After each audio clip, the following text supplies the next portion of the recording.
we moved from depression, and moving from depression, we now see anxiety as the number one. If I have social anxiety, oh my goodness, I don't have to go see anybody. I don't have to go out. I don't have to date. I have my AI girlfriend. It's perfect. What would you try and do right now to try and just sort of stop this and just try and move people away from? I know Well, it's you know, it's an improbable question, but yeah. yeah. Just recently had a conversation with my wife, and I said, when we boil it all down, what do we have? Well, we have the quality of our relationships. And you cannot have the quality and depth of a relationship with something that's fake, AI. You feel like it for a while, but guess what? AI is not going to come and help you when you need help. AI is not going to bring you a meal. AI is not going to go for a walk with you. Okay. So we need to understand we're setting ourselves up potentially for more addiction as it relates to technology. We need to be aware of that. But we're setting ourselves up for a lot of future despondency. AI is not going to meet the needs. It's not going to work. And you're going to feel even more depressed. Well, you mentioned like addiction, like you become addicted to technology. Can that addiction permeate in other ways in people's lives? Can people then become more dependent because of their mental state, then become more dependent on drugs or alcohol or things like that? Yes, and I look at digital addiction is very similar to other addictions. It is true, we see it. When folks come for us for help, the first 3 days we do take everything that has a screen on it and put it away. And I'll tell you, day 2 and 3, we start to see with some withdrawal symptoms. They get sweaty palms, heart rate goes up, they get irritable. I got to have my device back. I forgot to tell somebody something, whatever.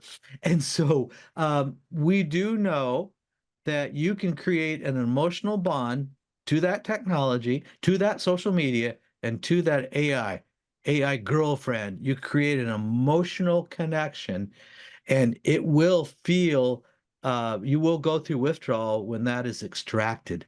But I mean, you know, we mentioned Valentine's Day. I mean, obviously, you know, away from Yeah. the sort of sugary, you know, commercials and the whole feeling of that day, there are millions of people who unfortunately are alone and are craving, you know, love and attention. So Yeah. you can understand, can't you, why people would go down this route? But in the long term, it's not the answer, is it?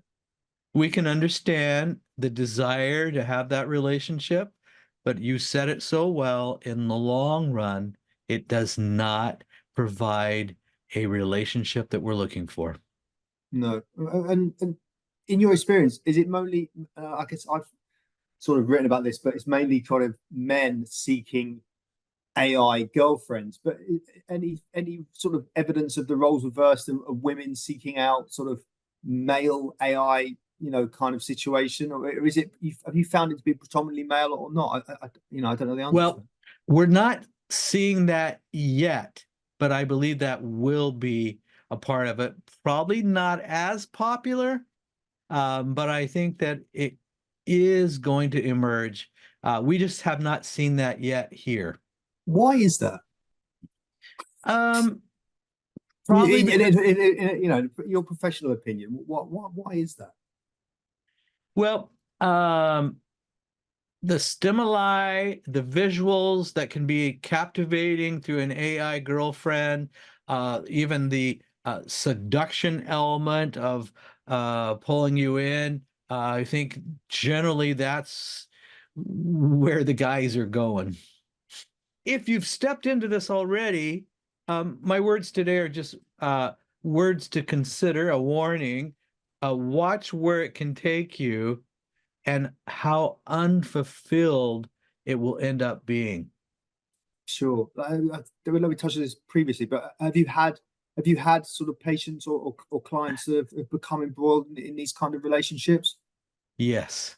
What's your been experience and just how they've kind of responded and what are the problems that you've seen? One of the things that we're noticing is it's easier to prefer my AI companion. It's just easier. I don't have to deal with all the problems that somebody else has in real life. Okay. Yeah. Okay. So I may slide into that because of it's meeting certain initial emotional needs. So it's again, that's easy to slide into. And it can really kind of fuel the ego. It can pull you in and boy, how easily I got pulled in, and didn't even realize it. So have you been surprised by the amount of patients that you've had to deal with in the last few months or year or so? Well, I think we're going to see more.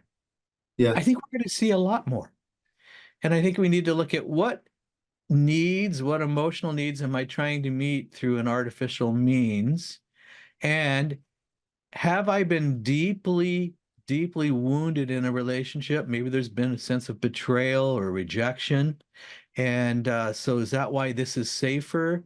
Where do I still need to have healing in my life so I can have a real relationship? Part of it is I want to know what's unresolved. What is the hurt and pain that you have and have had and experienced? Let's work on some of that, and let's work on how to have a real relationship and how to rebuild trust and how to step back into a real relationship. If I've had a history of addiction in my life, this and I've just kind of had a pattern of addiction, this can fit under the digital addiction, and I may struggle with this more, letting it go.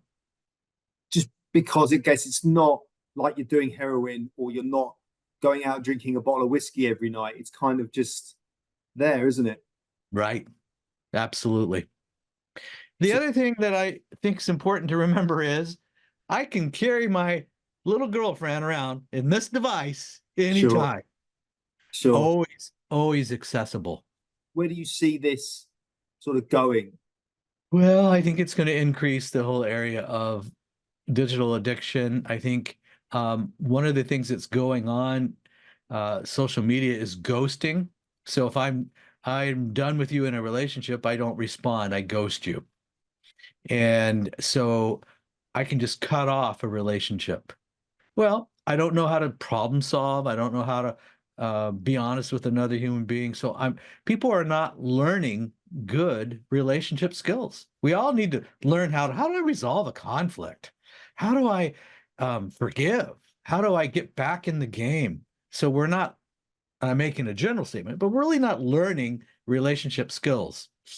What can be entertaining to begin with can be captivating. And then again, I'm going to use the word bonding. I can bond with something that's not real, and it's hard to pull that away.